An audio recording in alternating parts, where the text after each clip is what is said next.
Hello and welcome to another edition of Bentley Tech EDU. Today we're going to be covering the basic vector shape tool and how it works to speed the workflow progress up. How does it all work? Well, you'll notice right down at the bottom corner right here, there is a square, ellipse, triangle, polygon, line, and custom shape tool. I'll start with a rectangle. You'll notice I currently have blue and white selected. And if I go up above, you'll see blue with my fill color. Stroke is 0. And it's going to be filled with blue. And believe it or not, if I click on this, I can get a little bit of black for my very first stroke color. If I increase it, it automatically fills a blue with a black stroke. I can, if I want, switch that stroke color to go to the outside. That's pretty cool and very interesting.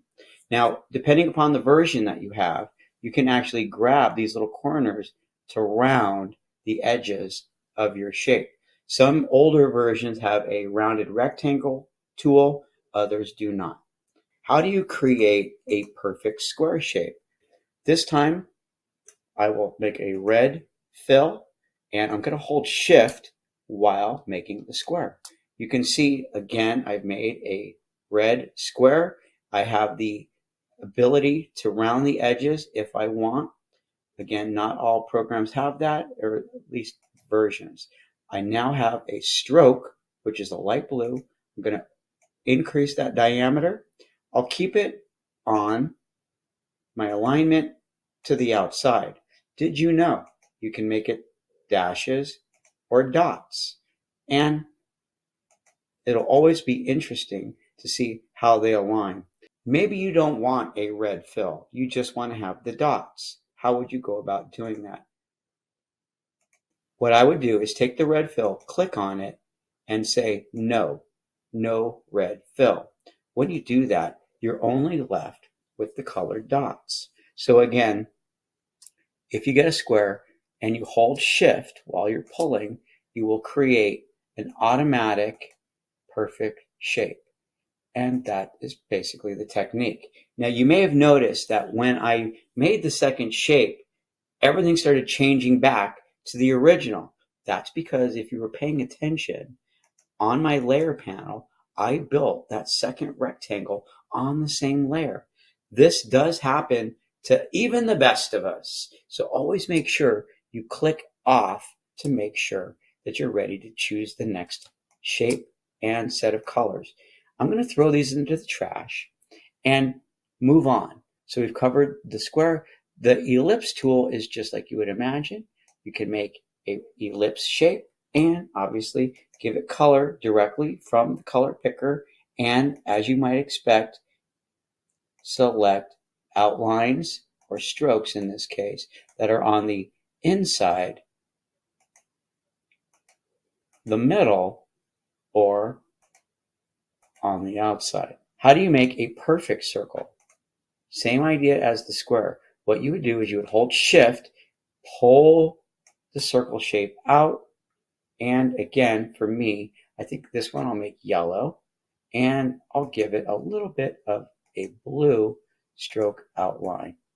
And yes, as always, I can align that shape and give it dots or whatever it is that I'm after. So to get a perfect circle, hold Shift.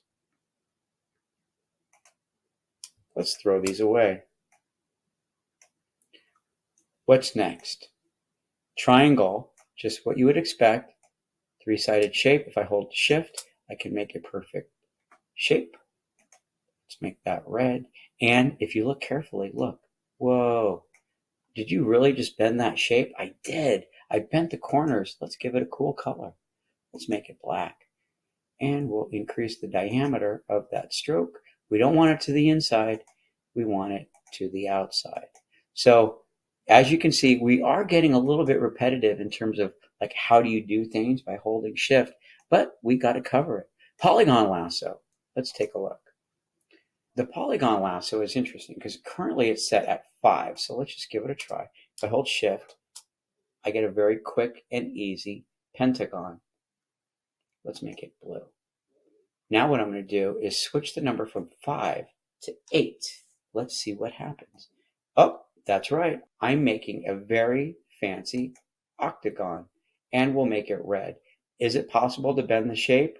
The corners? It is, but I would recommend you kind of stay away from that, because what will happen is it doesn't look as interesting as you might expect, and you do get unforeseen kind of things that can happen with those shapes.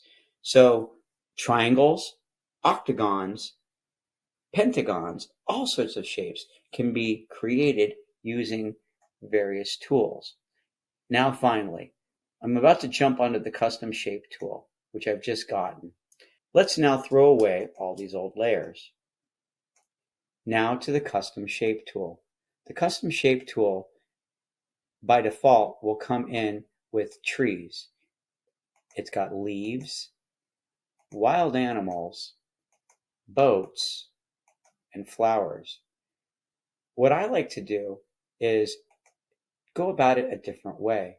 I'll go Window, Shapes, and right here on the side, I can open up my window to be much larger.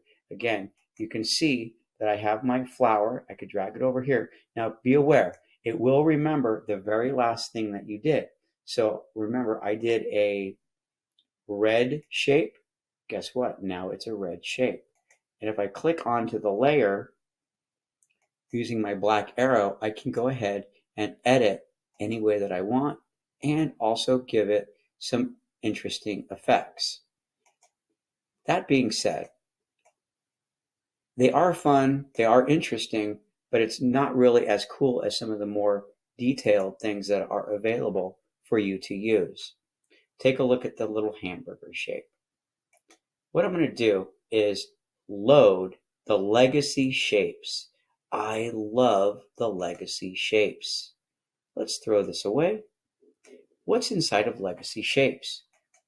We have the original 2019 shapes like trees and leaves and cactus. Let's just take a look at some of the people really fast. Open it up. There's people. Look at that. Let's try strong guy. There he is, strong guy. He's red. What else do we have? We've got great cities and landmarks. For example, the Eiffel Tower. The list goes on and on.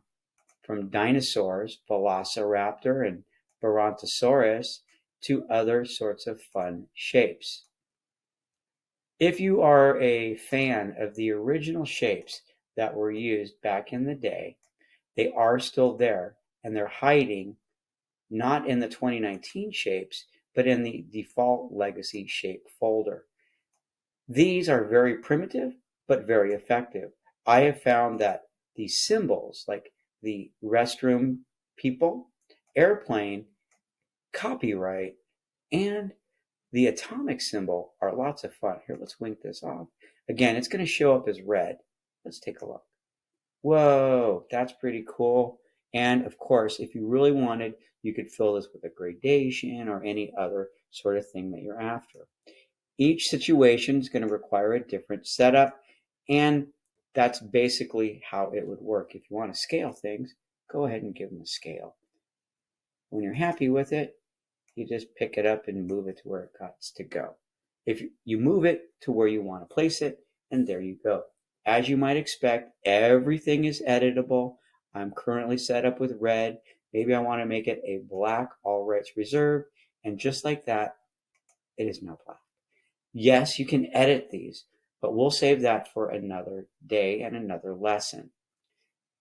Just to wrap, we have squares, circles, triangles, and polygons. You'll notice I left the line tool out of the story. That's because I find the line tool to be not very effective, and I would prefer to not just make straight lines, but bent vector lines using the pen tool. We also covered the custom shape tool. Always remember, activate your legacy shapes, and you will be so happy. That's going to do it for me. This is another edition of Bentley Tech EDU. Have a great day.